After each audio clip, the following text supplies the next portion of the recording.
लोकाभिरामं रणरङ्गधीरं राजीवनेत्रं रघुवंशनाथं कारुण्यरूपं करुणाकरं तं श्रीरामचन्द्रं शरणं प्रपद्ये। श्रीरामचन्द्रं शरणं प्रपद्ये। जय श्री राम। आज 22/1/2024 बड़ा ही सनातन धर्म के लिए सौभाग्य का दिन है। आज हर्ष और उल्लास के साथ सब लोग प्रफुल्लित हैं कि आज रामलला अपने जगह स्थापित हो जाएंगे। हमारा सनातन धर्म किसी की भी उपेक्षा नहीं करता है, सबको साथ लेके चलने वाला और सबका कल्याण करने वाला है। हमारे वैदिक धर्मों में ऐसा कहीं भी नहीं है कि जहां राग और द्वेष के लिए कोई जगह दी हो। हमारा वेद सबके लिए शुभचिंतक है। सर्वे भवन्तु सुखिनः, सर्वे सन्तु निरामया, सर्वे भद्राणि पश्यन्तु, मा कश्चित् दुःख भाग् भवेत्। यहाँ किसी भी सामुदायिक वाचक धर्म के लिए ऐसा उल्लेख नहीं आया है कि सर्वे भवन्तु सुखिनः, उसके अंतर्गत जितने भी प्राणी मात्र इस भूतल पर स्थापित है उनके कल्याण के लिए सब प्रकार से वेद घोषणा करता है। तो ऐसा वैदिक सनातन धर्म ही परम पवित्र और सांस्कृतिक है। इसके संस्कार मनुष्य जब अपनाता है उसका जीवन दिव्य बन जाता है और वो अमृतत्व को प्राप्त करता है। असुतो मां सद्गमय, तमसो मां ज्योतिर्गमय, मृत्युर्मा अमृतम गमय। वो मृत्यु को त्याग कर या मृत्यु के ऊपर विजय प्राप्त कर अमृत को प्राप्त होता है। असत को छोड़ के सत्य को प्राप्त होता है, अंधकार को छोड़ के प्रकाश को प्राप्त होता है। ऐसा वैदिक धर्म में हम जो आए हैं, भाग्य से वैदिक धर्म हमको मिला है, तो उसका हमें पूर्ण पालन कर उसकी परंपरा को चलाना चाहिए। यहाँ हमारे धर्म में श्रेष्ठ पुरुषों का आचरण ही सही बताया है। यद्यदाचरति षष्ठत् तत्तवेतरो जनाः। श्रेष्ठ लोग आचरण करते हैं, उसी के अनुसार उनके अनुज उस परंपरा को निभाते हैं। तो सभी से प्रार्थना है, करबद्ध प्रार्थना है कि राम जी जब आए हैं तो राम जी का जो आचरण है वो भी हम लाएंगे। हम ऐसे संस्कारवान बनेंगे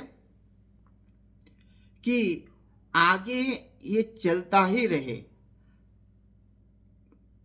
निरंतर चलता रहे और राम राज्य ही रहे। नहीं तो संसार में तो चल ही रहा है, सुखशांतरम दुखम, दुखशानंतरम सुखम। सुख के बाद दुख है, दुख के बाद सुख है। अगर यहाँ परम भाग्य से ऐसे हमें राम जी यहाँ प्राप्त हुए हैं, आज का दिन बड़ा ही शुभ माना जाता है। और ये इतना वैदिक धर्म का आनंदमय दिन है और भारतवर्ष का परम भाग्य कि ऐसे जो क्रांतिकारी मिले हुए हैं, देशभक्त मिले हुए हैं इस युग में, जिन्होंने अथाह प्रयास करके इस राम जी के मंदिर के लिए अपनी आहुतियां भी दी हुई है। क्यों आहुतियां दी? केवल मूर्ति के लिए आहुतियां नहीं दी हुई है। राम जी आए तो राम जी के साथ राम जी का चरित्र भी आए। उस चरित्र से देश का कल्याण हो, देश का हित हो और देश संस्कारवान बने, तभी ये राम जी के लिए हम प्रयास कर रहे हैं। केवल मूर्ति लाने का प्रयास नहीं है। राम जी आएंगे तो राम जी का चरित्र भी आएगा, राम जी के संस्कार भी आएंगे और वैदिक धर्म जो है पुष्ट हो जाएगा। जो वैदिक धर्म को क्षति पहुंची है, हमारे परंपरा को नष्ट कर दिया गया है, गुरुकुल को जो है ध्वस्त कर दिया गया है और ये जो है बाहर पश्चात परंपरा को प्रचलित किया गया है, उसके ऊपर थोड़ा विचार करके अपने वैदिक धर्म को ही स्थापित करके अगर हम प्रयास करते हैं वैदिक धर्म के स्थापना के लिए, तो हमारा राम जी का लाना सार्थक हो जाएगा।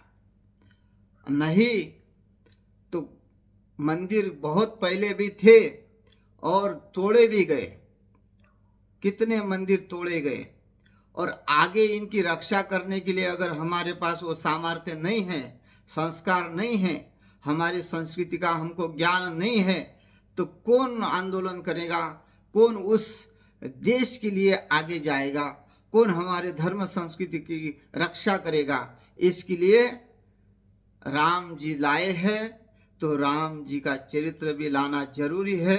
घर घर में एक राम होना जरूरी है, तभी हर घर में राम राज्य आएगा, हर घर में आनंद उत्सव मनाएगा। या किसी एक धर्म की बात नहीं हो रही है, क्योंकि हमारे वेद एक की बात नहीं करते, सबको साथ लेने की बात करते हैं, है ना। सर्वे भवन्तु सुखिनः क्यों कहा? यहाँ किसी व्यक्ति विशेष का नाम नहीं लिया। तो ऐसे जितने भी इस संसार में जीव है, उनके हित के लिए राम जी है, राम जी का चरित्र है। जो राम जी को अपनाएगा वो राम स्वरूप हो जाएगा। इसलिए कि ये आनंद का दिन है, उस आनंद के दिन को याद रखते हुए इसको हर दिन एक जैसा माना जाए और परंपरा को ध्यान में रखते हुए वैदिक धर्म को पुष्ट किया जाए, तभी हमारा जीवन सार्थक हो जाएगा। अधिक अगर कुछ बोला गया हो तो मैं क्षमा चाहता हूँ और सभी देशवासियों को पुनः श्री राम जी की उपस्थिति होने के लिए मैं बहुत बहुत बधाई देता हूँ, शुभकामनाएं देता हूँ।